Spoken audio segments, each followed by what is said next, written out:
الحمد لله رب العالمين والعاقبة للمتقين ولا عدوان إلا على الظالمين وأشهد أن لا إله إلا الله وحده لا شريك له ولي الصالحين وأشهد أن محمدا عبده ورسوله وصفيه من خلقه وخليله سيد الأولين والآخرين اللهم صل عليه وعلى آله وصحبه ومن اتبعهم بإحسان إلى يوم الدين أما بعد.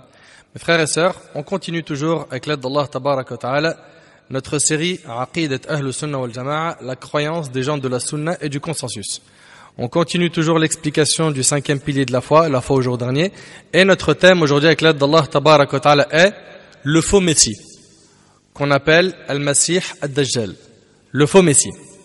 Permettez-moi, avant de rentrer directement dans le vif du sujet, de vous parler donc du faux Messie, du Masih Ad-Dajjal, de vous parler de l'ordre des grands signes de la fin des temps.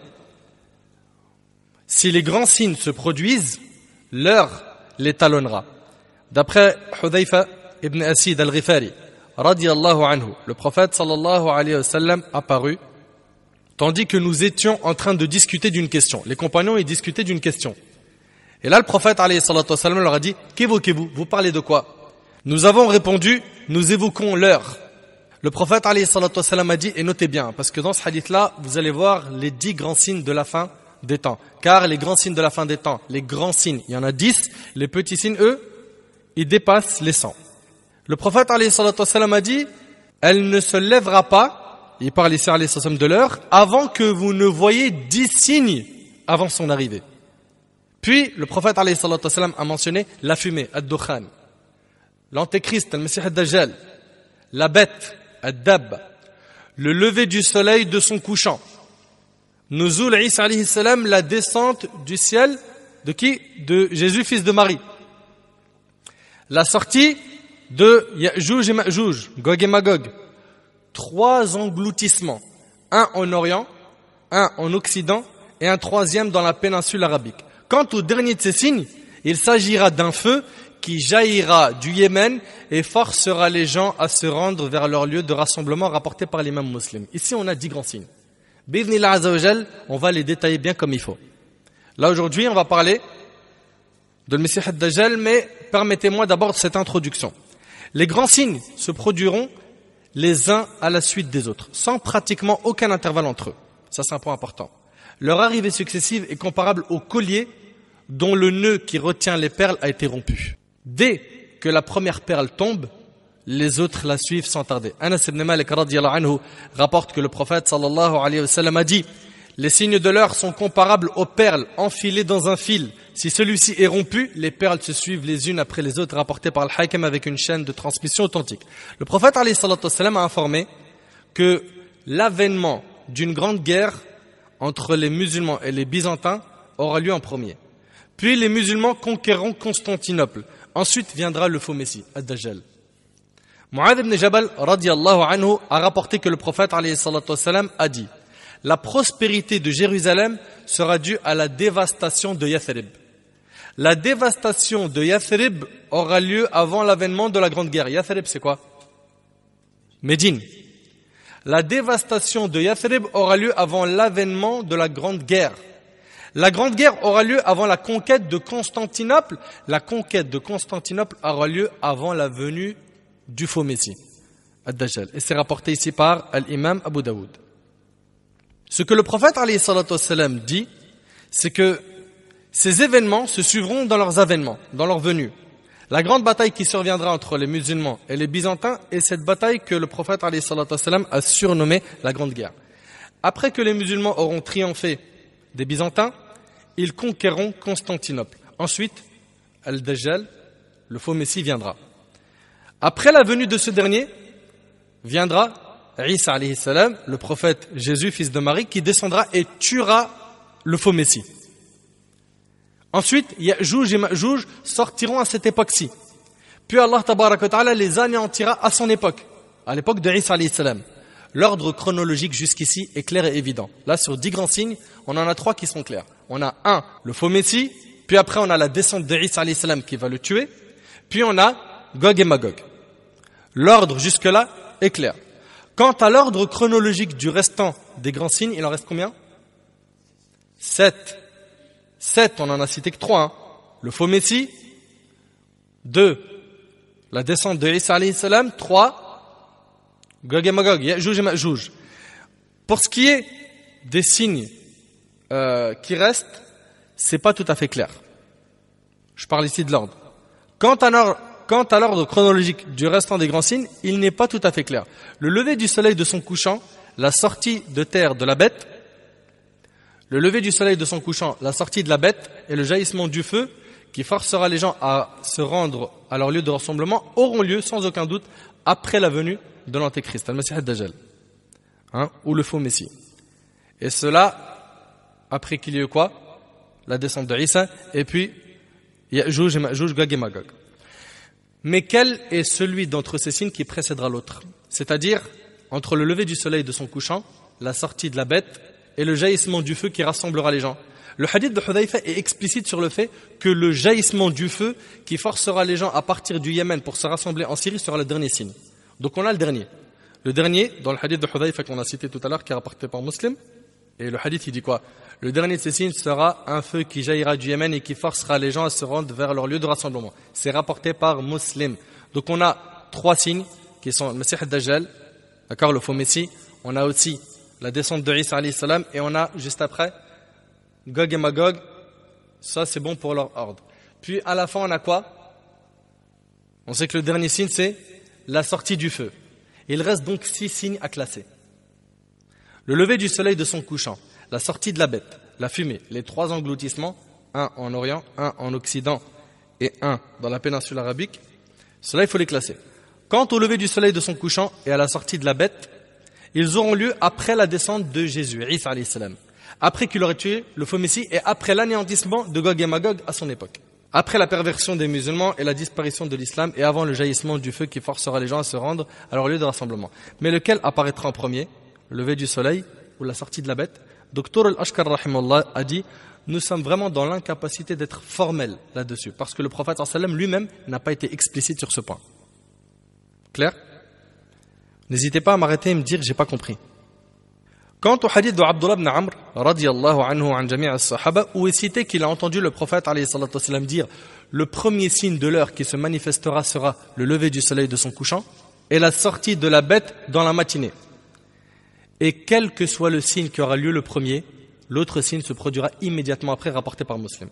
Et Al-Hakim Abu Abdullah rahimahullah a dit: il semble que le lever du soleil de son couchant devancera la sortie de la bête et que celle-ci sortira au cours de ce jour ou d'un autre qui lui sera plus proche. Il n'est pas permis de prendre le hadith de Abdullah ibn Amr en tant qu'argument afin d'affirmer que le lever du soleil de son couchant aura lieu avant la venue du faux Messie, avant la descente de Isa et avant la sortie de Gog et Magog, en se basant sur la parole du prophète sallam, le premier signe de l'heure qui se manifestera sera le lever du soleil de son couchant. Cela étant dit, quel est le premier des signes de la fin approchante du monde? La réponse à cette question est que la primauté ne peut être que relative. Et là, je vous demande vraiment de vous accrocher. Et cette relativité fait que différents événements ont été qualifiés de premiers signes. Ce qu'il faut comprendre, c'est qu'il y a plusieurs premiers grands signes de la fin des temps. Ce qui ressort des hadiths qu'on a vus, c'est que la venue du faux Messie, le Messie ad-Dajjal, sera le premier grand signe de l'entrée dans la phase du bouleversement général de la situation de la terre. Écoutez attentivement. Ce qui ressort des hadiths qu'on a vus, c'est que la venue du faux Messie sera le premier, donc le premier grand signe, mais de quoi? De l'entrée dans la phase de bouleversement général de la situation sur terre. Donc le premier grand signe qui va bouleverser la terre, c'est ad-Dajjal. Après, le lever du soleil de l'ouest est également le premier signe de la fin du monde, comme on l'a vu dans le hadith de Abdullah ibn Amr. Et celui-là, en fait, c'est le premier signe d'entrer dans la phase de bouleversement général de la situation de l'univers tout entier. Donc il y en a un, c'est le premier grand signe qui va bouleverser la terre, et un qui va bouleverser l'univers entier. Et les deux, c'est des grands signes qui sont premiers pour chacun d'entre eux. Et le feu est lui aussi le premier grand signe. Mais de quoi? Le premier grand signe de la survenue immédiate de la fin du monde. De la survenue immédiate de la fin du monde. Car immédiatement après lui, après la sortie de ce feu, ce sera effectivement la fin du monde. Pour résumer donc ces signes de la fin du monde, on a des signes de la proximité de celle-ci et ceux de son éminence. Alors ceux qui relèvent du premier type, on a la sortie du Dajjal, après on a la descente de Isa alayhi salam, après on a Gog et Magog, puis après on a les 3 engloutissements. D'accord? Puis le second type, c'est la fumée, le lever du soleil de l'ouest, la sortie de la bête, et pour terminer, le feu qui rassemblera les hommes. Et tout ça, c'est ce qui a été cité dans Fath al-Bari d'Ibn Hajar al-Asqalani rahimahullah. Je répète, donc on aura Ad-Dajjal, puis Isa alayhi salam, Gog et Magog, les 3 engloutissements. Ça fait combien de signes jusqu'à maintenant? Non. 3 engloutissements. Puis Dajjal, la descente de Isa et Gog et Magog. Là, on en a 6. Il en reste 4. On a dit qu'il y en avait 10. Il nous reste quoi? La fumée, le lever du soleil de l'ouest, la sortie de la bête et le feu qui rassemblera les hommes. Est-ce que c'est clair? C'est bon?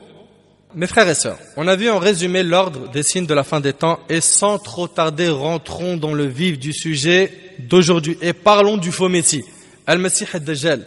Ce sujet qui fait parler beaucoup de gens avec ignorance. Il n'y a qu'à ouvrir aujourd'hui le net, lire, écouter, visionner sur YouTube. On a énormément de n'importe quoi. On entend énormément de choses au sujet de Masih ad-Dajjal. Des choses qui sont vraies et des choses qui sont fausses. Voyons clairement ce que dit Al-Qur'an ou Sunna avec la compréhension des pieux prédécesseurs sur Al-Masih ad-Dajjal. Première question, qui est le faux Messie? Al-Masih ad-Dajjal. Deuxième question, pourquoi a-t-il été appelé Al-Masih ad-Dajjal? Troisième question, quelle est sa description physique? Quatrième question, le faux Messie était-il vivant et était-il présent à l'époque du prophète alayhi salatu wassalam?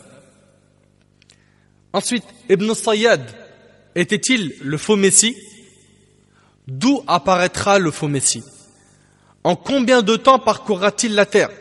Quels seront ses pouvoirs? Comment se préserver de son épreuve? Que répondre à ceux qui nient son existence? C'est ce que nous allons essayer d'éclaircir bi'idhnillahi azza wa jal wa nasallahu tabaraka wa ta'ala at-tawfiq wal-ikhlas. Mes frères et sœurs, l'épreuve du faux Messie est la plus grande épreuve qui atteindra l'humanité au cours de son histoire. Dans le Sahih de l'imam Muslim, Abu Dahma et Abu Qatada ont dit: nous passions auprès de Hisham ibn Amir pour nous rendre chez Imran ibn Hussein. C'est un compagnon, radiyallahu anhu. Un jour, Hisham dit: vous passez auprès de moi pour vous rendre chez des hommes qui n'étaient pas plus présents que moi auprès du messager d'Allah alayhi salatu wassalam, et qui ne connaissent pas autant que moi ces hadiths. J'ai entendu le prophète alayhi salatu wassalam dire, le hadith il est rapporté par Muslim, entre la création de Adam et le jour où l'heure arrivera, il n'y a pas une créature dont l'épreuve est plus redoutable que celle du faux Messie. Allahu Akbar. Sachez que les prophètes ont tous mis en garde leur communauté contre l'épreuve du faux Messie. Notre prophète Muhammad sallallahu alayhi wa sallam, quant à lui, a davantage prévenu sa communauté au sujet de ce dernier. Selon Abdullah ibn Umar radiyallahu anhuma, le prophète sallallahu alayhi wa sallam se leva devant les gens. Il loua Allah comme il se doit, puis parla du faux Messie en disant, écoutez ce qu'il va dire le prophète sallallahu alayhi wa sallam. Il dit aux compagnons: je vous mets en garde contre lui. Tout prophète a mis en garde contre lui. Et Nuh a averti son peuple contre lui. Allahu Akbar. Le prophète Nuh alayhi salam a parlé de Masih ad-Dajjal? Oui. Et Nuh a averti son peuple contre lui. Mais je vais vous dire une chose qu'aucun prophète n'a dit à son peuple. Le faux Messie est borgne et Allah n'est pas borgne, rapporté par Bukhari et Muslim. Le faux Messie est borgne et Allah n'est pas borgne, et c'est rapporté par Bukhari et Muslim.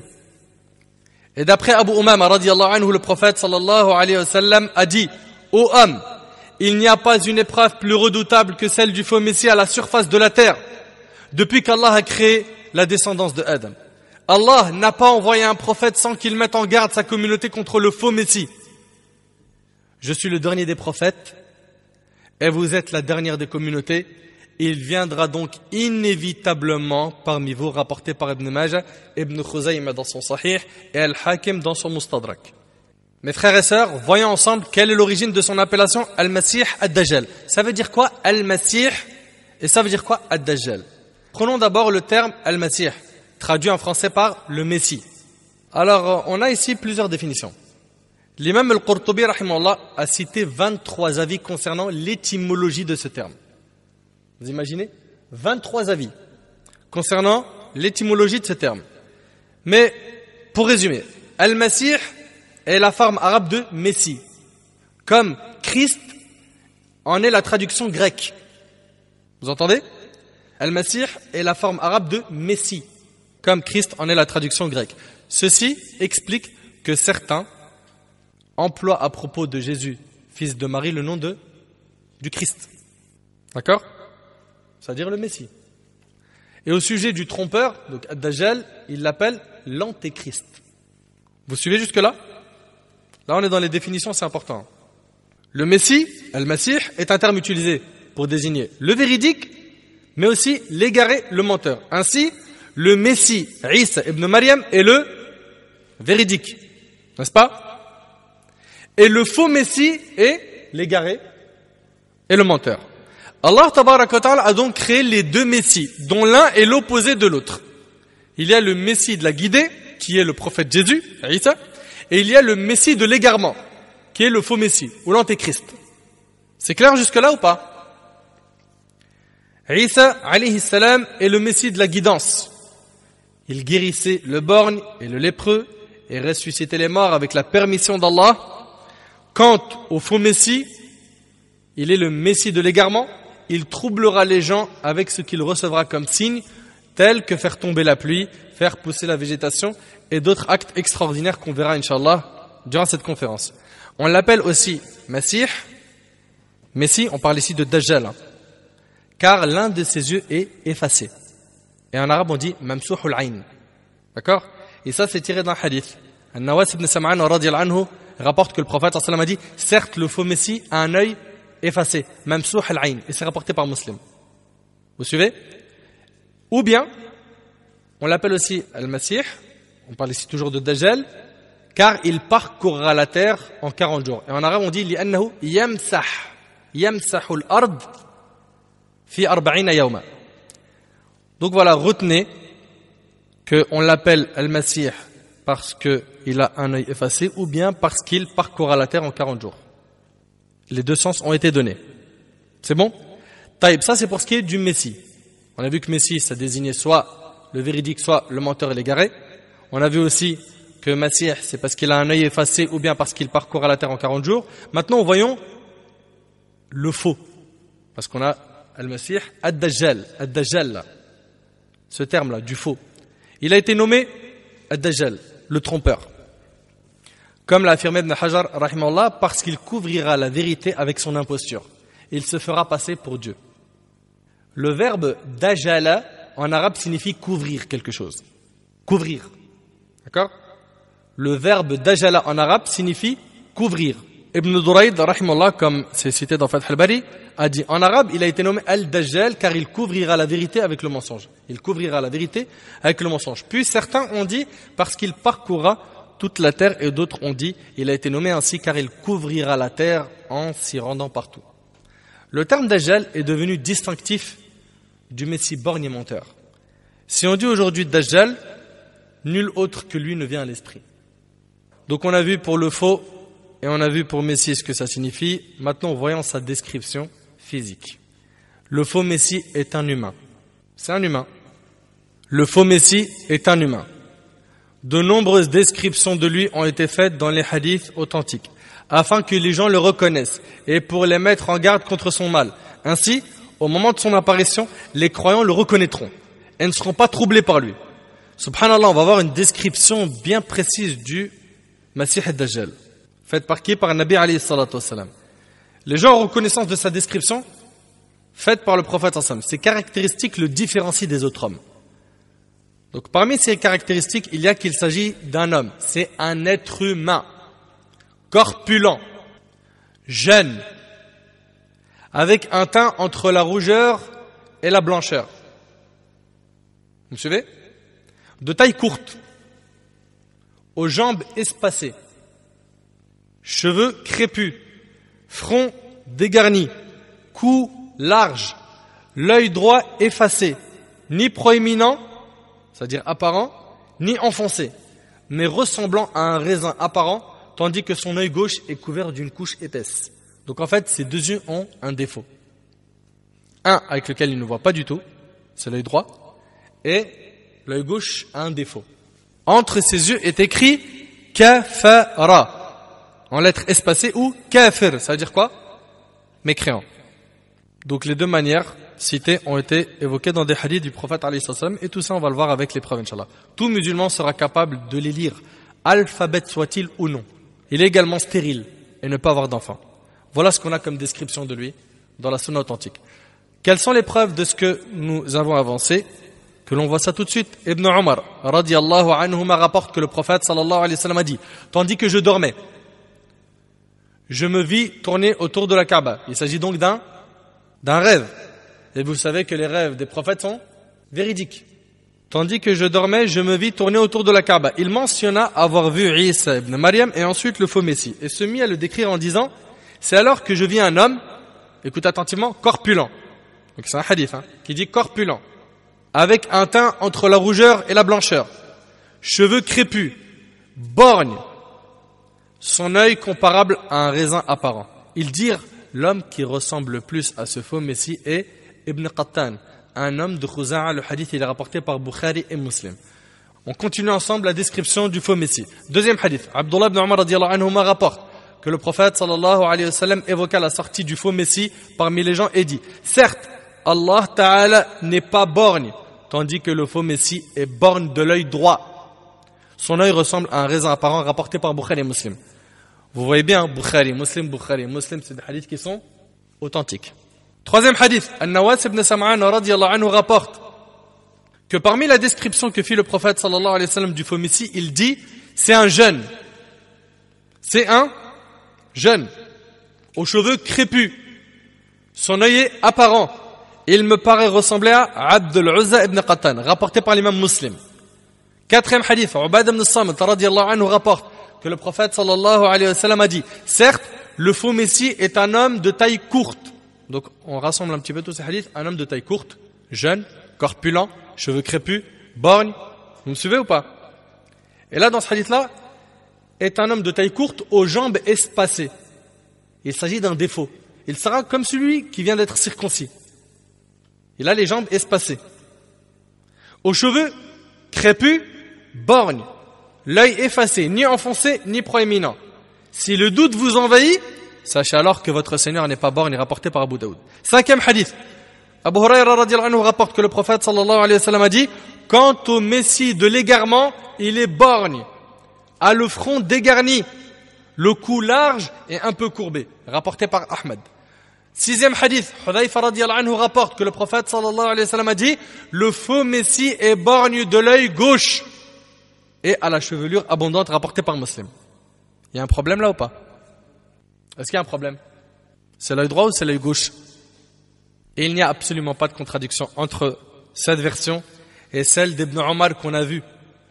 Celle d'Ibn Omar où le prophète sallallahu alayhi wa sallam a dit qu'il est borgne de l'œil droit.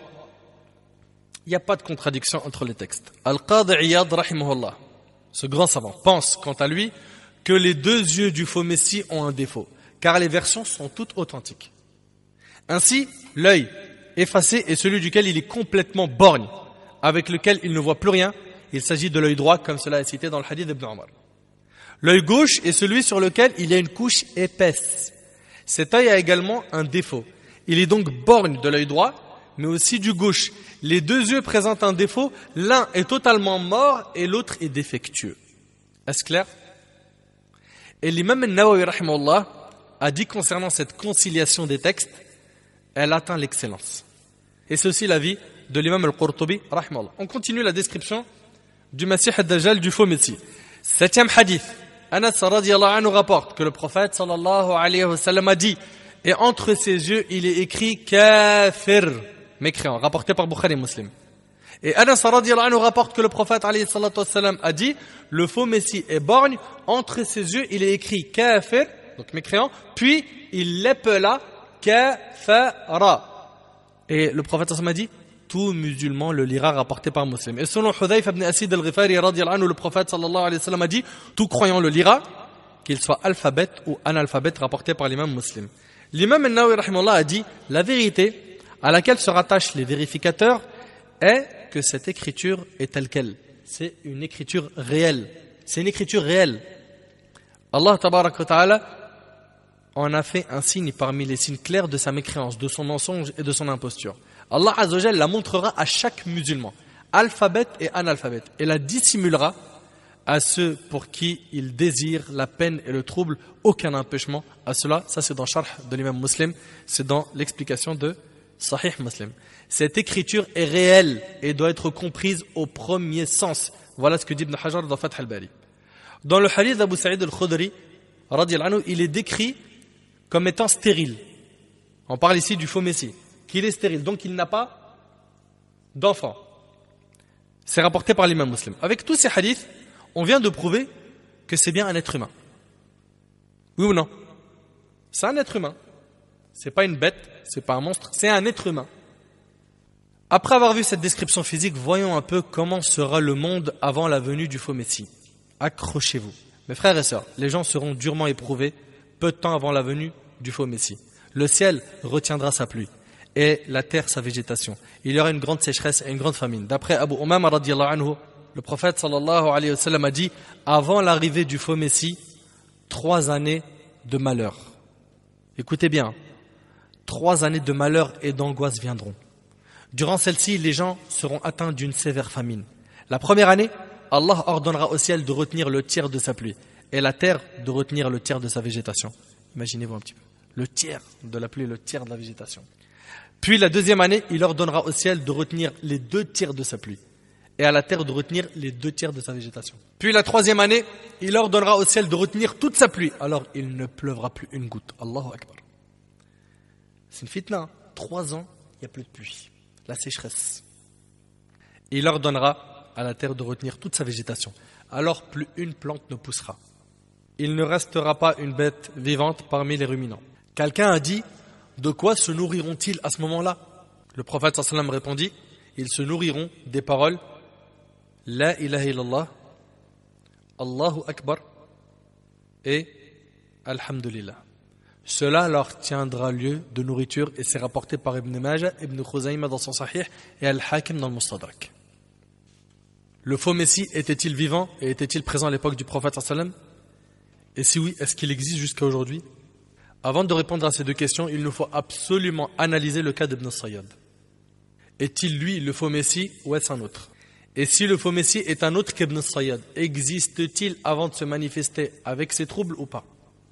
Alors pourquoi on va parler d'Ibn Sayyad? Ibn Sayyad s'appelle, écoutez attentivement, Safi ou Abdullah ibn Sayyad ou Abdullah ibn Sa'id. Il était des Juifs de Médine. Il était encore jeune lorsque le prophète sallallahu alayhi wa sallam arrivait à Médine. Certes, Ibn Sayyad était un imposteur. Parfois, il agissait en devin, prévoyant certaines choses et parfois il mentait. La rumeur à son sujet se propagea parmi les gens sur le fait qu'il était le faux Messie. La raison pour laquelle on va parler d'Ibn Sayyad, c'est qu'à son époque, il y a beaucoup de gens qui ont propagé une rumeur qui était que Ibn Sayyad était Al-Masih ad-Dajjal. Et il y a même des compagnons qui ont juré par Allah qu'il était Al-Masih ad-Dajjal parmi eux Omar ibn Khattab. Donc il faut à tout prix parler d'Ibn Sayyad et de voir les textes où il est cité. Le prophète alayhi salatu wassalam a voulu clarifier son cas parce que la rumeur s'est propagée parmi les gens et il voulait savoir alayhi salatu wassalam est-ce que c'était bien le Messie ad-Dajjal, le faux Messie ou non. Le prophète s'est rendu auprès d'Ibn Sayyad en cachette pour qu'Ibn Sayyad ne le remarque pas, dans l'espoir d'entendre quelque chose de sa part. Imaginez-vous, hein. C'est-à-dire que là, on est bien d'accord que le prophète n'a pas reçu d'information de la part d'Allah concernant Ibn Sayyad. Il n'a pas l'information, est-ce bien lui le Messie ad-Dajjal ou non. À Médine, une rumeur se propage concernant Ibn Sayyad en disant que c'est lui le Messie ad-Dajjal. Donc le prophète il est parti en cachette, le surveiller, voir son comportement, l'analyser, voir de plus près. Et il lui a adressé des questions susceptibles de le dévoiler. Voyons les hadiths qui parlent de tout ça. Abdullah ibn Umar radiyallahu anhu rapporte que son père Omar se rendit en compagnie du prophète sallallahu alayhi wa sallam avec un groupe auprès d'Ibn Sayyad. Donc le prophète sallallahu alayhi wa sallam, Omar ibn Khattab et un groupe. D'accord? Ils le trouvèrent en train de jouer avec des enfants près de la citadelle des Banu Mughala, tandis qu'il était proche de la puberté. Donc c'était encore un enfant. Il n'était pas encore pubère. Celui-ci ne se rendit pas compte jusqu'à ce que le prophète frappa le dos d'Ibn Sayyad de sa main et lui dit « Témoignes-tu que je suis le messager d'Allah ?» Ibn Sayyad le regarda alors et dit « Je témoigne que tu es le messager des analphabètes. » Et en fait, les analphabètes, c'était qui? C'était les Arabes. Ibn Sayyad, quant à lui, demanda au prophète sallam « Et toi, témoignes-tu que je suis le messager d'Allah ?» Imaginez-vous. Il n'est pas pubère, il s'agit d'un enfant. Le prophète sallam lui dit « Est-ce que tu témoignes que je suis le messager d'Allah ?» Il lui dit « Je témoigne que tu es le messager des analphabètes. » Puis après Ibn Sayyad, il pose la question au prophète sallam, il lui dit « Et toi, tu témoignes que je suis le messager d'Allah ?»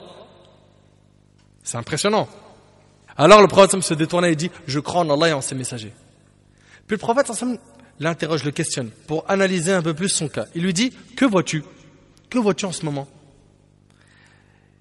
Et là il lui a dit « Il me parvient des informations véridiques et mensongères. » Le prophète sallam dit « Tu n'arrives pas à distinguer les choses. » Il veut dire par là que ce que le diable lui apporte comme information est confuse.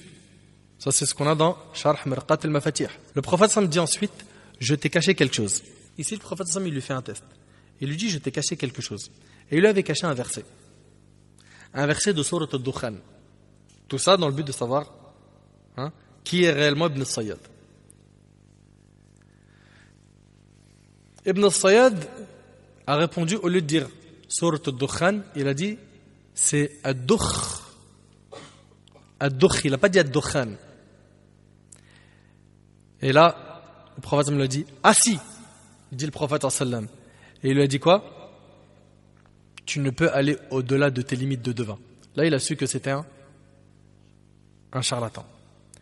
Omar radiyallahu anhu demanda alors laisse-moi au messager d'Allah lui trancher la tête. Mais le prophète sallam répondit s'il s'agit bien de lui, donc du faux messie, tu n'auras aucun pouvoir sur lui. Tu n'auras aucun pouvoir sur lui.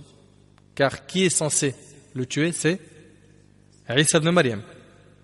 Ça c'est ce qu'on a dans Sharh Mirqat al-Mafatih.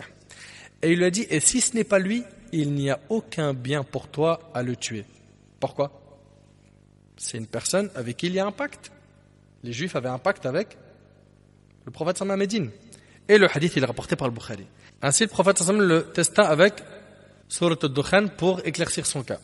En fait, il était question du verset suivant. Fartaqib yawma ta'ti as-sama'u bidukhanin mubin. Eh bien, attends le jour où le ciel apportera une fumée visible. Surat al-Dukhan.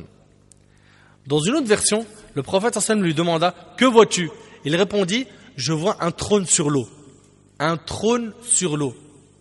Le prophète sallam lui dit tu vois le trône d'Iblis sur la mer. Et que vois-tu d'autre? Il dit je vois des choses vraies et un mensonge. Ou des choses mensongères et une vérité. Et le prophète alayhi salatu wassalam de dire les choses lui sont confuses, laissez-le. Rapporté par Muslim. Et il arrivait que le prophète sallam envoie des compagnons pour en savoir plus au sujet d'Ibn Sayyad. Abu Dharr radiyallahu anhu rapporte le prophète sallam m'envoya auprès de sa mère, auprès de la mère d'Ibn Sayyad, en me disant demande-lui combien de temps elle l'a porté. Elle l'a porté dans son ventre. Je me rendis auprès d'elle et lui demandai. Elle répondit je l'ai porté durant 12 mois. Il m'envoya une nouvelle fois auprès d'elle en me disant interroge-la au sujet du cri qu'il a poussé à l'accouchement. Donc on voit bien que le prophète sallam cherche à avoir des informations à son sujet. Je retournai donc chez elle et l'interrogeai. Elle dit il poussait le cri d'un enfant d'1 mois. Ensuite le messager d'Allah alayhi salatu wassalam lui a dit à qui? À Ibn Sayyad je t'ai caché quelque chose. Ibn Sayyad a dit tu as caché la corde d'une brebis grisâtre et Ad-Dukhan. Il essayait alors de dire Ad-Dukhan mais il n'y arriva pas, il disait Ad-Dukh, Ad-Dukh. Et c'est rapporté par Ahmad. Ibn Kathir rahimahullah a dit Ibn Sayyad obtient des informations à la méthode des devins, d'après les dires des djinns qui tronquent les mots. C'est pour cela qu'il dit il s'agit de Ad-Dukh au lieu de Ad-Dukhan. Dès lors le prophète sallam connut sa source, à savoir qu'elle est démoniaque, et lui a dit assis, il lui a dit assis, tu ne peux aller au-delà de tes limites. Et ça c'est dans Tafsir Ibn Kathir. Le prophète sallam est allé vers lui une autre fois, comme l'a rapporté l'imam Muslim, d'après Salim ibn Abdullah dans son Sahih. C'est rapporté par l'imam Muslim. Salim a dit, j'ai entendu Abdullah ibn Umar radiyallahu anhu dire, le messager d'Allah alayhi salam est allé après cela en compagnie d'Ubay ibn Ka'b al-Ansari radiyallahu anhu vers la palmeraie où se trouvait Ibn Sayyad. Lorsque le messager d'Allah alayhi salam est entré dans la palmeraie, il s'est mis à se cacher derrière les troncs de palmiers. Il a tenté de profiter de l'inattention d'Ibn Sayyad afin d'entendre quelque chose de lui. Et cela avant qu'Ibn Sayyad ne le voie. Le messager d'Allah alayhi salam l'a vu allongé sur un lit, dans un vêtement en velours, un murmure émanait de lui. Un murmure émanait de lui. La mère d'Ibn Sayyad a vu le prophète sallam qui se cachait derrière les troncs de palmiers. Alors elle a dit à Ibn Sayyad, ô Saf, elle parle à son fils, ô Saf, voilà Muhammad. Alors Ibn Sayyad a bondi et le messager d'Allah alayhi salam a dit, si elle ne l'avait pas informé, son cas se serait éclairci. Il aurait su s'il s'agit du faux Messie ou non. Donc jusque maintenant, on est d'accord que pour l'instant la situation d'Ibn Sayyad elle n'est pas claire. Ibn Sayyad a vécu longtemps après le messager d'Allah alayhi salam. Il prétendait qu'il s'était converti à l'islam, mais les gens n'avaient pas confiance en son islam. C'est-à-dire même après qu'il ait dit aux gens qu'il s'est converti à l'islam, les gens ne lui faisaient pas confiance. Ils sont restés douteux à son sujet. Parmi eux, il avait Abdullah ibn Umar radiyallahu anhuma. Comme l'a rapporté l'imam Muslim dans son Sahih, Abdullah ibn Umar a rencontré Ibn Sayyad 2 fois. Il a raconté à certains de ceux qui l'accompagnaient, vous dites qu'il s'agit de lui? Quelqu'un a répondu, non, par Allah. Ibn Umar a dit, tu me démentirais? Par Allah, certains d'entre vous m'ont informé qu'il ne mourrait pas avant qu'il n'obtienne plus d'enfants et d'argent que vous. Et aujourd'hui, il est tel qu'ils l'ont prétendu. Et un jour, nous avons parlé ensemble, puis je l'ai quitté. Puis Ibn Umar l'a rencontré une autre fois, il a rencontré Ibn Sayyad une autre fois, alors que l'œil d'Ibn Sayyad avait enflé. L'œil d'Ibn Sayyad avait enflé. Il a dit, j'ai dit, quand est-ce que ton œil a enflé comme je le vois? Il m'a répondu, je ne sais pas. Ibn Umar lui a dit, tu ne sais pas, alors que ton œil fait partie de ta tête? Il m'a dit, si Allah avait voulu, il aurait créé mon œil sur ton bâton là. Puis il a émis avec son nez un son répugnant. Écoutez bien. Puis il a émis avec son nez un son répugnant, semblable au plus fort reniflement que j'ai entendu de l'âne. Il a fait un bruit avec son nez immense. Mes compagnons ont prétendu que je l'avais frappé avec un bâton que je possédais, jusqu'à ce qu'il se brise. Quant à moi, par Allah, je n'ai pas eu la sensation de l'avoir frappé.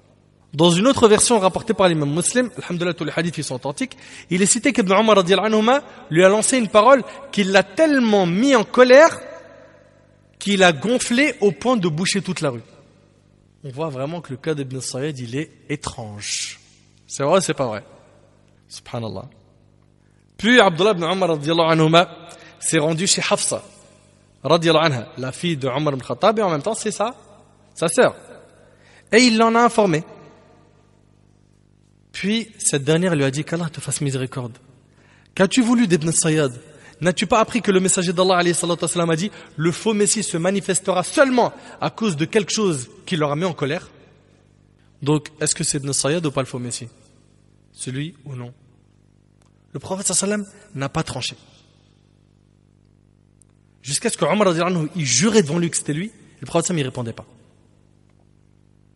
Et il arrivait plus d'une fois, le prophète sallam n'avait pas de révélation tout de suite. Aïcha radiyallahu anha, sa femme, on l'a calomniée ou pas? On l'a accusée d'être quoi?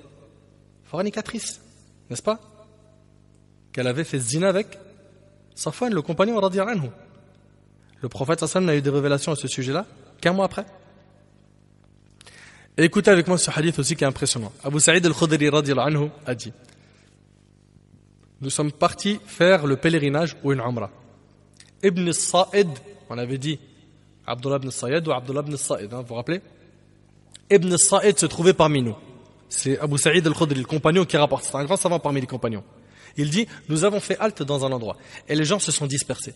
Je suis resté seul avec lui. Il s'est retrouvé seul avec Ibn Sayyad. Je me suis senti mal à l'aise avec lui à cause de ce qui se racontait sur lui.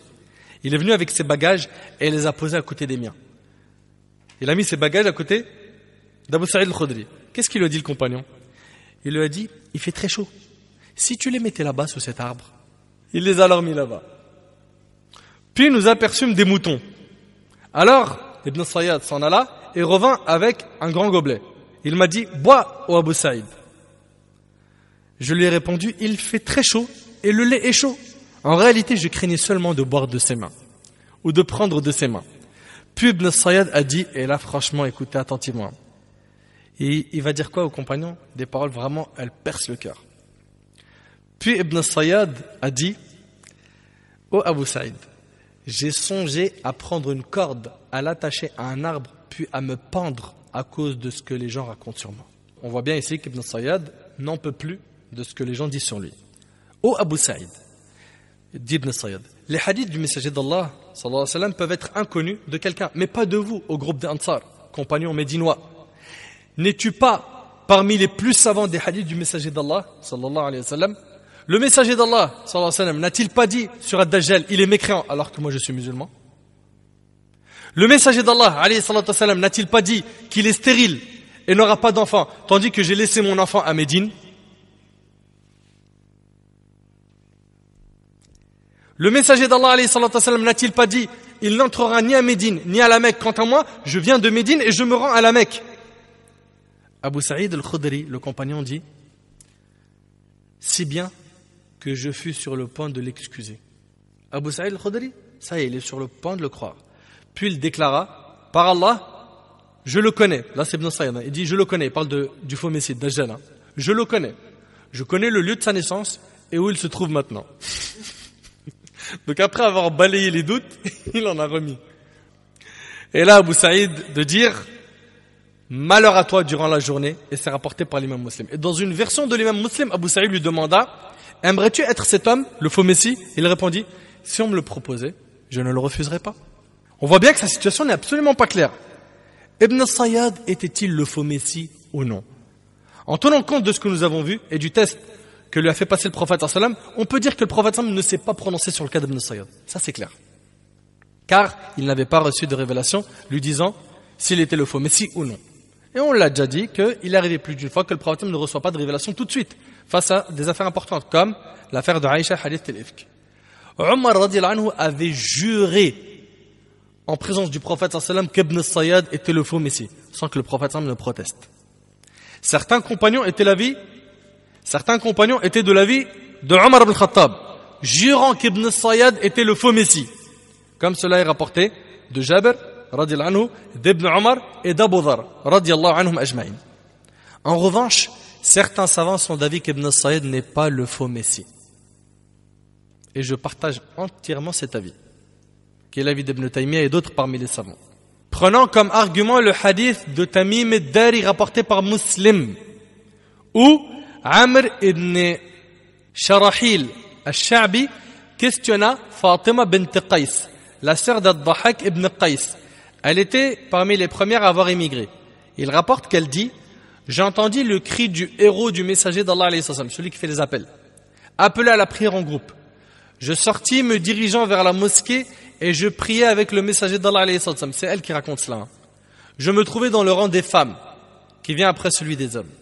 Lorsque le prophète sallallahu alayhi wa sallam, ce hadith-là est rapporté par Muslim et on l'appelle le hadith de Tamim ad-Dari. Ok? Ce hadith-là, c'est l'argument clair et tranchant que Ibn Sayyad n'est pas Al-Masih ad-Dajjal. Mais accrochez-vous car le récit est long.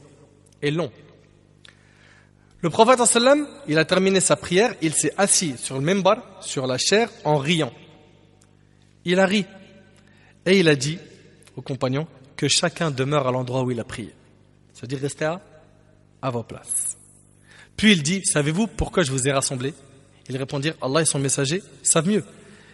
Et là le prophète sallam a dit, par Allah, je ne vous ai réunis ni pour une exhortation, ni pour un avertissement. Au contraire, je vous ai rassemblés car Tamim ad-Dari, qui était chrétien, a prêté serment et embrassé l'islam.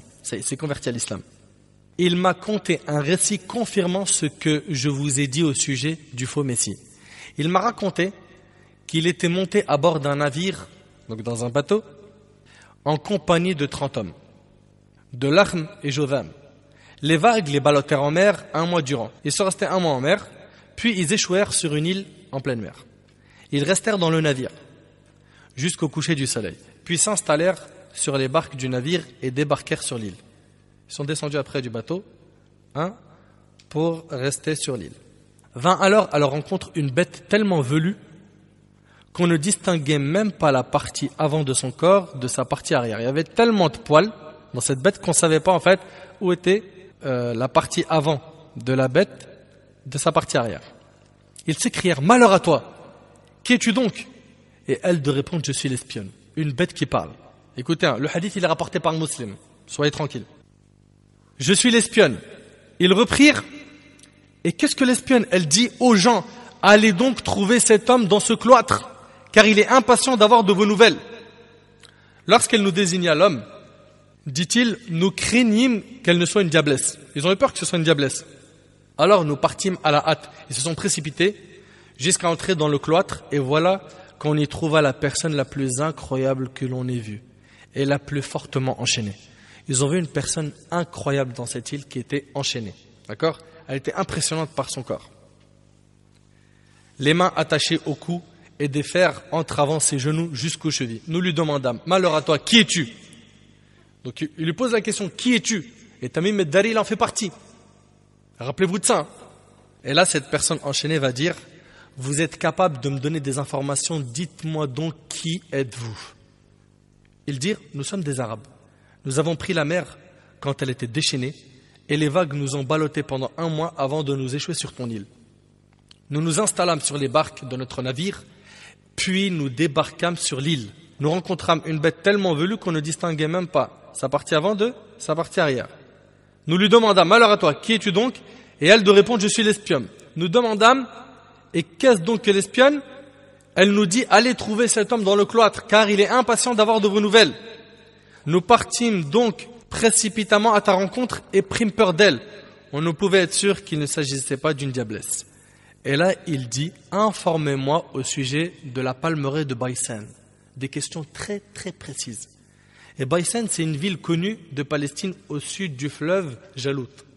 Et là, ils vont lui dire: que veux-tu savoir à son sujet de la palmeraie de Baysan? Je vous questionne au sujet de ces palmeraies. Sont-ils encore productifs? Oui, dirent-ils. Et là, cet homme de dire: bientôt, ils ne donneront plus de fruits. Il leur dit: bientôt, ils ne donneront plus de fruits. Informez-moi au sujet du lac de Tibériade, dit l'homme enchaîné. C'est un lac d'eau douce en Palestine. Que veux-tu donc savoir à son sujet? A-t-il encore de l'eau? Oui, ses eaux sont abondantes. Bientôt, ces eaux disparaîtront. Informez-moi au sujet du puits de Zorar. C'est une ville située au bord de la mer Morte, au sud-est. Que veux-tu savoir à son sujet? Il dit: a-t-il encore de l'eau dans le puits, ou ses habitants irriguent-ils encore leur terre de son eau? Oui, ses eaux sont abondantes et ses habitants utilisent encore son eau pour l'irrigation. Et là, ce même homme enchaîné va dire: informez-moi au sujet du prophète des illettrés. Qu'a-t-il fait? Il est parti de la Mecque, dirent-ils, et s'est établi à Yathrib. Yathrib, c'est Médine. Les Arabes l'ont-ils combattu? Oui, dirent-ils. Et lui de dire: qu'a-t-il fait d'eux? Et nous de l'informer qu'il avait dominé tous les Arabes qui étaient à sa portée, et ils lui ont obéi. Et là, l'homme enchaîné va dire: cela est-il arrivé? Oui, dirent-ils. Et là, il va dire: en fait, cela est préférable pour eux de lui obéir. Je vais vous dire qui je suis. Je suis certes le faux Messie. Allahu Akbar. Imagine-toi un peu la scène. Je suis certes le faux Messie. Et j'aurai bientôt l'autorisation de sortir. Alors je me manifesterai. Je parcourrai la terre et il n'y a pas une cité dans laquelle je n'entrerai. Et ce durant 40 nuits. Si ce n'est la Mecque et Taïba. Taïba, c'est Médine. Il ne pourra pas rentrer à la Mecque et à Médine. Et il va expliquer, il va dire: car elles me seront toutes deux interdites. Chaque fois que je voudrais entrer dans l'une d'elles, un ange viendra à ma rencontre, un sabre dégainé en main, pour m'en repousser. Et chaque quartier de la ville sera gardé par des anges qui la protègent. Franchement, ça fait bien peur. Il existe et il est sur cette île. Jusqu'aujourd'hui. Où est cette île? Allahu A'lam. Il n'a pas encore reçu l'ordre de sortir. Le prophète sallam, frappant son bâton sur la chair, a dit: celle-ci est Taïba, Médine, hein? Celle-ci est Taïba, celle-ci est Taïba. Ne vous avais-je pas entretenu de tout ceci? Les gens répondirent alors: si. Et là, il va dire, alayhi salam, ce qui m'a plu dans le récit de Tamim, c'est qu'il confirme le récit que je vous avais raconté. Également, à propos de Médine et de la Mecque? N'est-il pas dans la mer du Cham ou dans la mer du Yémen? Non, mais plutôt du côté de l'Orient. Et là, le prophète nous dit où est-ce qu'il est. Du côté de l'Orient, du côté de l'Orient. Et il désigna l'Orient de sa main. Fatima termine. Voilà ce que j'ai retenu du messager d'Allah, sallallahu alayhi wa sallam. Et le hadith, il est rapporté par l'imam Muslim.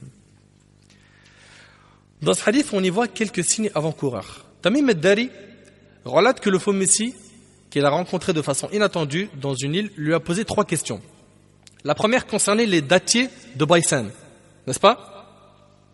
La deuxième, le lac de Tibériade et la source de Zorar.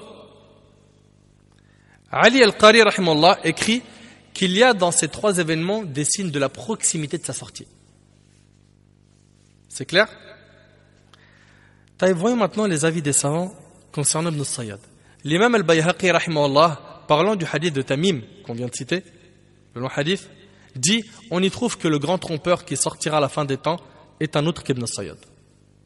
Ce dernier, à savoir Ibn Sayyad, est l'un des trompeurs et menteurs dont a informé le prophète sallam de leur apparition, et la majorité d'entre eux sont apparus.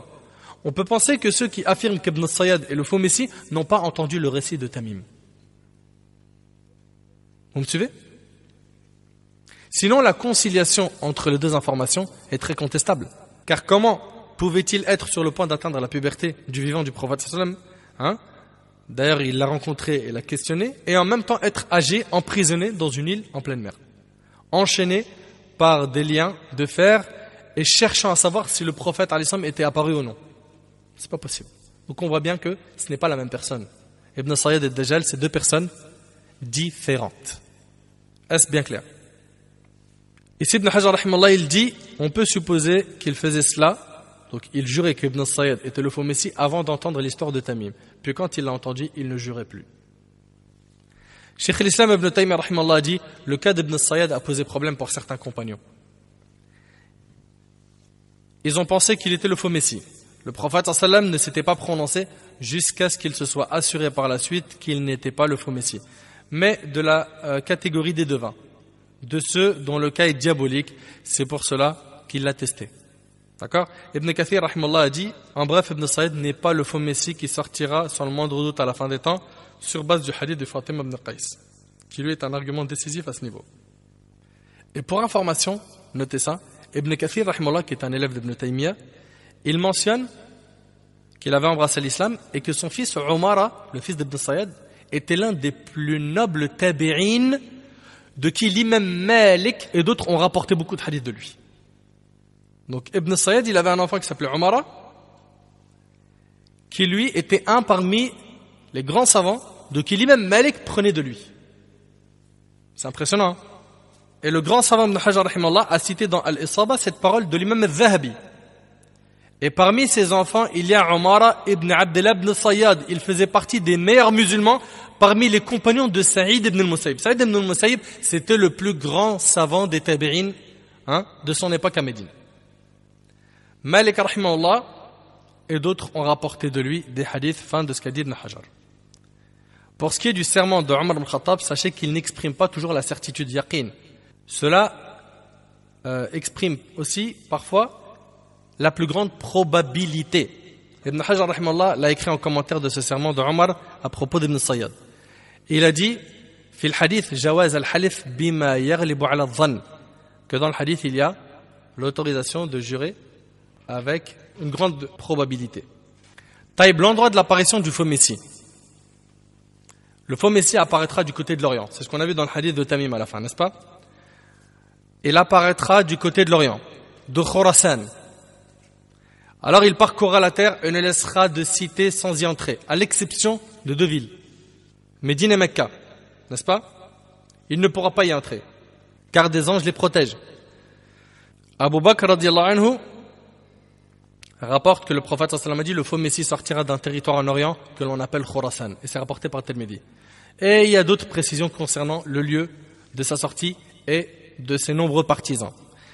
Ibn Hajar rahimahullah a dit dans Fath al-Bari, quant à savoir d'où il sortira, c'est du côté de l'Orient de manière catégorique. Combien de temps va-t-il rester sur terre? An-Nawas ibn Sam'an radiyallahu anhu rapporte, un matin, le messager d'Allah alayhi salatu wa sallam parla du faux messie. Tantôt il minimisa son importance et tantôt il l'amplifia, au point que nous crûmes qu'il était déjà dans nos palmerets. Quand nous allâmes ensuite trouver le messager d'Allah, alayhi salatu wassalam, il comprit ce qui se passait dans nos têtes. Il nous dit, quelle raison importante vous fait venir à moi? Nous dîmes, ô messager d'Allah, tu nous as parlé ce matin du faux Messie, tu as tantôt minimisé son importance et tu l'as tantôt amplifié, si bien que nous crûmes qu'il était déjà dans nos palmerets. Il dit, je crains plus pour vous autre chose que le charlatan. S'il sort alors que je suis encore parmi vous, je serai son adversaire. Allahu Akbar. S'il sort alors que je suis encore parmi vous, je serai son adversaire. Et s'il sort alors que je ne suis plus parmi vous, chacun de vous sera lui-même son adversaire. L'adversaire de qui? Du faux Messie. Et Allah est celui à qui je confie chaque musulman. Ce faux Messie sera un jeune homme, aux cheveux crépus et à l'œil éteint. Il me semble comparé à Abdul Uzza ibn Qattan, que celui qui vit jusqu'à son apparition lise sur lui les premiers versets de Surat Al-Kahf. Et ça, on va le voir après en détail, Inch'Allah. Il sortira d'une route entre la Syrie et l'Irak. Il aura déjà largement semé la corruption à droite et à gauche. Ô serviteurs d'Allah, cramponnez-vous à votre foi. Nous dîmes, ô messager d'Allah, combien de temps va-t-il rester sur terre? Il dit, écoutez attentivement, 40 jours. Un jour égale à un an, un jour égale à un mois, un jour égale à une semaine, et le reste des jours égaux au vôtre. Ça fait combien de temps au total? Un jour, parmi ces 40, va durer un an. Un jour va durer un mois. Un jour va durer une semaine, puis le reste des jours égaux au vôtre. Donc 37 jours normaux. Donc ça fait 37, plus 7, plus un mois, plus un an. Ce qui fait, il va rester 1 an, 2 mois et 2 semaines sur terre. Est-ce bien clair? Ce hadith il est rapporté aussi par l'imam Muslim.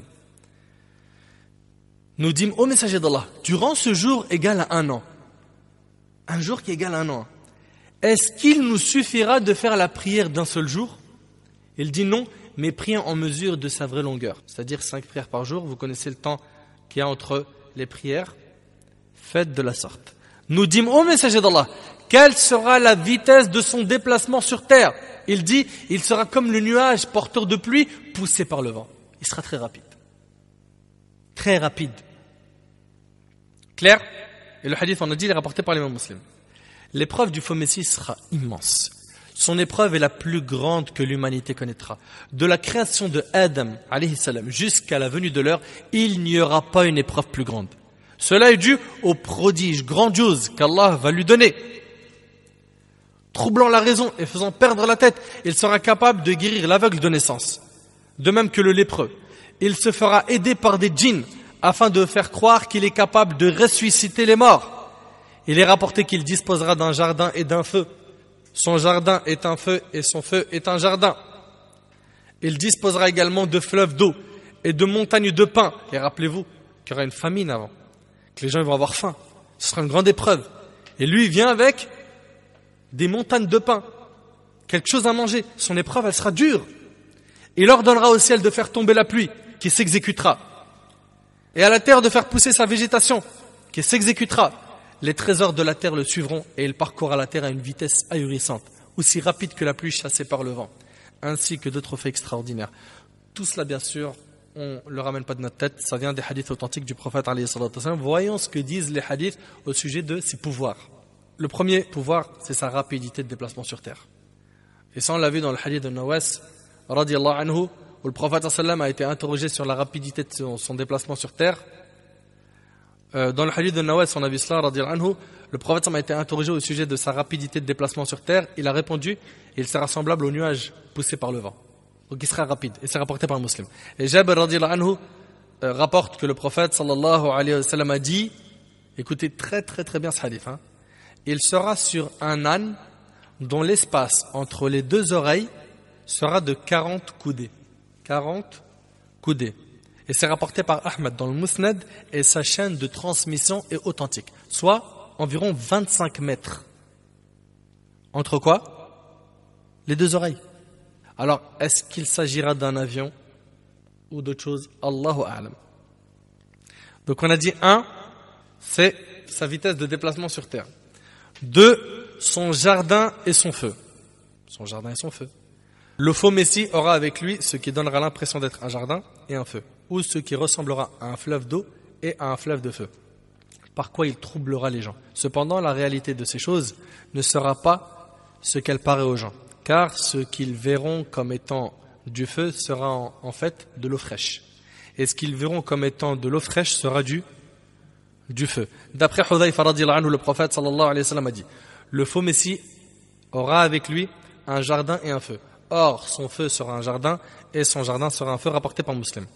Et d'après Hudhayfa radhiyallahu anhu, le prophète alayhi salatu wa sallam a dit au sujet du faux Messie: il aura avec lui de l'eau et du feu. Son feu sera de l'eau fraîche et son eau sera du feu, rapporté par Bukhari et Muslim. Et Muslim rahimahullah a rapporté en plus dans une autre version: ne périssez donc pas en choisissant ce que vous prendriez comme de l'eau. Ne périssez donc pas en choisissant ce que vous prendriez pour de l'eau. Et Hudhayfa radhiyallahu anhu rapporte également que le prophète alayhi salatu wa sallam a dit: je connais mieux ce dont dispose le faux Messie que lui-même. Il dispose de 2 fleuves qui coulent. L'un est à vue d'œil une eau transparente et l'autre semble à vue d'œil être un feu attisé. Si cela arrive à l'un de vous, qu'il aille au fleuve qu'il croit être un feu, qu'il ferme les yeux, puis qu'il baisse la tête et en boive. Écoutez bien. Si cela arrive à l'un de vous, qu'il aille au fleuve qu'il croit être un feu, qu'il ferme les yeux, puis qu'il baisse la tête et en boive, car il s'agira d'une eau fraîche rapportée par Muslim. Il est évident, d'après les textes, que les gens ne discerneront pas réellement ce que le faux Messie possédera. Clair ? Ce qu'ils verront ne représentera pas la réalité, mais il s'agira du contraire. C'est pour cela qu'il a été spécifié dans certains hadiths du Sahih de Muslim qu'il viendra et il aura avec lui ce qui ressemblera à un jardin et à un feu. Celui que l'on affirmera être le jardin sera un feu. Troisièmement, il aura recours aux démons. Dans le long hadith d'Abu Umama radhiyallahu anhu, le prophète alayhi salatu wa sallam a dit: parmi ces épreuves, il y a ce qu'il dira aux Bédouins. Qu'est-ce qu'il va dire aux Bédouins? Si je te ressuscite ton père et ta mère, attesteras-tu que je suis ton Seigneur? Le Bédouin dira oui. C'est alors que deux démons se présenteront à lui sous l'aspect de son père et de sa mère, qui lui diront: ô mon fils, suis-le, car c'est ton Seigneur. Et c'est rapporté par Ibn Majah. Ouais. Non, c'est des épreuves lourdes. Hein. Ne pensez pas que c'est des petites épreuves. Hein. Et puis, peut-être certains d'entre nous se disent: bon, ça va, on a été prévenus, donc l'histoire, elle est réglée. L'affaire, elle est importante, elle est dure. Quatrièmement, les corps inanimés et les animaux exécuteront ses ordres. Une autre épreuve encore, parmi les siennes, avec lesquelles Allah subhanahu wa ta'ala testera ses serviteurs: il ordonnera au ciel de pleuvoir. Et celui-ci pleuvra. Et à la terre de laisser pousser sa végétation. Et celle-ci la fera pousser. Et n'oubliez pas la famine, n'oubliez pas qu'ils auront faim. N'oubliez pas. Il appellera les animaux, et ceux-ci l'obéiront. Il leur donnera au site en ruine de faire sortir les trésors enfuis en eux, et ils s'exécuteront. Dans le hadith de Nawas ibn Sam'an qu'on a cité tout à l'heure, le prophète alayhi salatu wa sallam a dit: il leur donnera au ciel de pleuvoir, à la terre de faire pousser sa végétation, et leur bétail reviendra au soir avec des bosses plus hautes, des pies plus ballonnés et plus gras que jamais. Ensuite, il ira à un peuple, les invitera à le suivre, et ils refuseront ses propos. Alors il les laissera, et le lendemain, ils retrouveront leur terre asséchée, ne possédant plus rien de leurs biens. Il passera près d'un site en ruine et lui dira: fais sortir tes trésors. Ainsi, ces trésors le suivront, tels les abeilles suivant leur reine. Le hadith est rapporté par Muslim. Parmi aussi les pouvoirs qu'il aura, il y aura le fait de tuer et de ressusciter un certain jeune homme. Dans le hadith de Nawas ibn Sam'an qu'on a cité, le prophète sallallahu alayhi wa sallam a dit: il appellera un homme débordant de jeunesse, le frappera d'un coup d'épée et le coupera en 2 parties aussi rapidement qu'une flèche atteignant sa cible. Il l'appellera ensuite et le voici qu'il se dressera devant lui, le visage rayonnant de joie en souriant, rapporté par Muslim. Parmi ces épreuves, il tuera ce qui paraîtra aux gens, un certain croyant, puis il prétendra qu'il a le pouvoir de ressusciter. Abu Sa'id al-Khudri radhiyallahu anhu rapporte que cet homme que le faux Messie tuera fait partie des meilleurs hommes, ou le meilleur des hommes. Il ira à la rencontre du faux Messie en partant de la ville du messager d'Allah alayhi sallam, et dira au faux Messie: je témoigne que tu es le faux Messie dont le messager d'Allah alayhi sallam nous a raconté le récit. Et le faux Messie de dire: voyez-vous, si je tue celui-ci puis le ressuscite, douterez-vous encore? Ils répondront non. Alors il le tuera, puis il le ressuscitera. Et l'homme dira, par Allah, je n'ai jamais été aussi clairvoyant à ton propos qu'aujourd'hui. Le faux Messie voudra le tuer, mais il n'aura plus le pouvoir, rapporté par le Bukhari. Par contre, il faut savoir une chose qui est très importante, le faux Messie ne va pas venir forcer quelqu'un à devenir kafir. Il va exposer son jardin et son feu, il va troubler les gens, et il partira ensuite. D'accord ? Maintenant, une grande question, comment se préserver de son épreuve ? Comment ? Voici quelques recommandations afin de surmonter cette grande épreuve dont nous demandons à Allah tabaraka wa ta'ala de nous protéger et de nous épargner. 1. S'attacher à l'islam. S'armer 2 fois. Pratiquer la religion d'Allah tabaraka wa ta'ala dans son ensemble sans faire de tri et de sélection. Connaître les noms et les attributs d'Allah tabaraka wa ta'ala. Ainsi, on saura que le faux Messie est un humain qui mange, qui boit, tandis qu'Allah, vous le savez, il ne mange pas, il ne boit pas. Le faux Messie est borgne, tandis qu'Allah n'est pas borgne. Et personne ne verra son Seigneur avant la mort. N'est-ce pas ? Par contre, les gens verront le faux Messie au moment de son apparition. Aussi bien les croyants que les kuffars. Donc la première chose, c'est s'attacher à l'islam. S'attacher à l'aqida sahih. Ça c'est 1. Pratiquer sa religion comme il le faut. Deuxièmement, demander protection contre l'épreuve du faux Messie, notamment dans la prière. Des hadiths authentiques mentionnent cela. On rapporte d'Abu Hurayra radhiyallahu anhu qui disait, le prophète alayhi salatu wassalam avait dit, si vous faites le tashahhud, demandez protection auprès d'Allah contre 4 choses. Dites, Allahumma inni a'udhu bika min adhabi jahannam, wa min adhabi al-qabr, wa min fitnati al-mahya wal-mamat, wa min sharri fitnati al-masih ad-dajjal. Seigneur, je cherche protection auprès de toi contre le châtiment de la gêne, de l'enfer, contre le châtiment de la tombe, contre les troubles de la vie et de la mort, contre le mal du faux Messie. Et c'est rapporté par l'imam Muslim. L'imam al-Bukhari le rapporte avec une modification dans l'ordre. Ensuite, étudier des versets de Surat al-Kahf, car le prophète sallallahu alayhi wa sallam a ordonné de réciter le début de Surat al-Kahf en présence du faux Messie. Dans d'autres versions, il est question de la fin de Surat al-Kahf. Dans d'autres versions, il s'agit d'apprendre les 10 premiers versets. Abu Darda radhiyallahu anhu rapporte que le prophète alayhi salatu wassalam a dit, on commence par la version qui parle d'apprendre. Quiconque apprend 10 versets du début de Surat al-Kahf sera protégé du faux Messie. Rapporté par Muslim.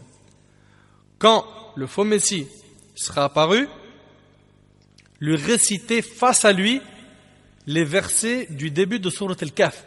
Dans le long hadith de Nawas ibn Sam'an, radiyallahu anhu, on retrouve que celui donc parmi vous qui le rencontre lise en sa présence les premiers versets de Surat al-Kahf. Rapporté par l'imam Muslim. Shu'ba, rahimahullah, a dit de la fin d'al-Kahf. Et Hammam dit du début d'al-Kahf. Rapporté par Muslim. L'imam al-Nawawi, rahimahullah, a dit la raison en cela est les prodiges et les signes évoqués à son début. Celui qui les médite ne sera ainsi pas troublé par le faux Messie. Il en est de même pour la fin. Voilà ce qu'a dit l'imam Nawawi. Aussi, il faudra fuir le faux Messie et s'éloigner de lui. Dans le cas où il apparaît et que nous sommes vivants, que chacun d'entre nous le fuit. Et que personne ne se dise, tiens, par curiosité, j'aimerais le voir. La meilleure des choses sera bien sûr d'habiter à la Mecque ou à Médine, car comme nous l'avons vu dans le hadith de Tamim, radhiyallahu anhu, le faux Messie n'entrera pas dans ces 2 lieux sacrés. D'ailleurs, il n'entrera pas non plus à la mosquée de Jérusalem. Et pas que là-bas, à la mosquée de Tour. La preuve, Junada ibn Abi Umayya al-Azdi, rahimahullah, relate. Je partis en compagnie d'un homme parmi les Ansar pour rencontrer l'un des compagnons du prophète sallallahu alayhi wa sallam. Nous dîmes, raconte-nous ce que tu as entendu le messager d'Allah alayhi wa sallam dire au sujet du faux Messie. Et là, il fit son récit et dit, il demeurera sur terre 40 matins, durant lesquels il atteindra toute source, mais n'approchera pas 4 mosquées. La mosquée sacrée, la mosquée de Médine, la mosquée de Tour et la mosquée de Jérusalem. Le hadith est rapporté par Ahmed et le Cheikh Al-Arnaout l'a authentifié. Il convient donc aux musulmans, lorsque le faux Messie se manifestera, de s'éloigner de lui à cause des ambiguïtés et des faits extraordinaires manifestes qu'Allah lui aura donnés afin d'éprouver les gens. C'est ainsi qu'un homme pensant être croyant et affermi se présentera au faux Messie, puis le rejoindra. Il y a des gens croyants, pensant qu'ils vont tenir, ils vont aller le voir et ils vont le rejoindre. Nous demandons à Allah subhanahu wa ta'ala de nous protéger de son épreuve. ainsi que tous les musulmans. Écoutez attentivement ce hadith. Imran ibn Hussein radiyallahu anhu rapporte que le messager d'Allah alayhi salatu wassalam a dit: celui qui entend dire que le faux messie est là, qu'il s'éloigne de lui. Par Allah, le prophète Sami jure, par Allah, l'homme ira à sa rencontre pensant qu'il est croyant. Pourtant, il le suivra à cause des ambiguïtés qu'il présentera ou vu les ambiguïtés qu'il présentera. Rapporté par Abu Daoud. Franchement, ça fait peur ou pas? Ça fait vraiment peur. Pense pas que parce que tu as sa description, tu sais à quoi il ressemble, que tu es à l'abri. C'est un grand trouble, une grande fitna. Il s'agit d'un très grand trouble. Quant à la mort du faux Messie, oui, le Messie Dajjal va mourir. C'est Isa ibn Maryam qui le tuera. Et subhanallah, on a des descriptions incroyables concernant la descente de Isa alayhi salam et comment est-ce qu'il va tuer Al-Masih Dajjal et dans quel endroit Isa alayhi salam va descendre. Et bien sûr, comme vous le savez, le prochain cours qu'on va faire, ça sera la descente de Isa alayhi salam. Donc je ne vais pas détailler comment est-ce qu'il va le tuer, etc. Tout ça, on le remet à la semaine prochaine, bi'idhnillah. Il y a ici une ambiguïté à éclaircir. Les savants se sont interrogés sur la raison pour laquelle le faux Messie n'a pas été mentionné dans le Coran, malgré la gravité de son épreuve, l'avertissement des prophètes contre lui et l'ordre de demander protection contre son épreuve dans la prière. Ibn Hajar, rahimahullah, dans Fath al-Bari, a étalé les réponses à cette ambiguïté. Il a été dit qu'il est cité, donc Ad-Dajjal, parmi les signes mentionnés dans la parole « Yawma ya'ti ba'du ayati rabbik » لا ينفع نفسا إيمانها لم تكن آمنت من قبل أو كسبت في إيمانها خيرا قل انتظروا إنا منتظرون. Le jour où certains signes de ton Seigneur viendront, la foi en lui ne profitera à aucune âme qui n'avait pas cru auparavant ou qui n'avait acquis aucun mérite de sa croyance. Ces signes sont en fait le faux Messie, le lever du soleil, de son couchant et la bête. Ce sont ceux qui sont cités dans certaines explications de ce verset. Abu Hurayra radiyallahu anhu rapporte, le hadith il est chez l'imam Muslim, en rapportant en effet que le prophète alayhi salam a dit: il est trois choses qui, lorsqu'elles apparaîtront, la foi en lui, en Allah, ne profitera à aucune âme qui n'avait pas cru auparavant ou qui n'avait acquis aucun mérite de sa croyance. Exactement le même contenu qu'on a dans le verset.